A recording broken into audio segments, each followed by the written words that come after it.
Pour l'instant, ils sont une poignée à faire leur plan de bataille pour tracter contre le parc d'Idéland voulu par le président de région. Pour ses opposants au projet touristique, la guerre ne peut pas être assimilée à une attraction. J'imagine par exemple, à midi, vous êtes attablé, vous regardez la télé, vous voyez la Syrie, vous voyez le Yémen, vous voyez des familles en pleurs, des maisons en ruine. Vous dites, oh c'est terrible, c'est affreux, oh là, les pauvres gens.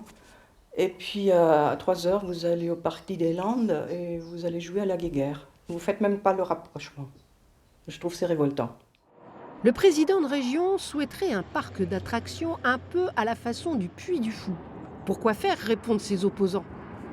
On a grandeur nature, tout ce qu'il faut. On a le port artificiel de la Romanche, on a Omaha Beach, on a des musées petits et grands. Il n'y a pas un village où il n'y ait pas un musée, il n'y a pas un village où il n'y ait pas un char ou des luges de munitions, etc.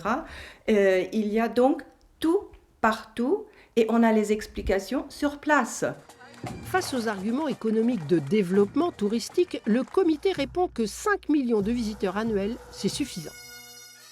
C'est un tourisme qui est tout à fait compatible et supportable et qui fait vivre les commerces locaux. Ils vont faire leurs courses ici, ils vont aller sur la terrasse du bar et acheter les journaux. C'est-à-dire les touristes parlent aux habitants et on n'a pas besoin d'un tourisme de masse. Le projet de parc d'idées devrait être présenté en septembre. D'ici là, le comité citoyen de Vers-sur-Mer pour la défense de notre patrimoine espère bien faire entendre sa voix et rallier un maximum d'opposants au Dideland.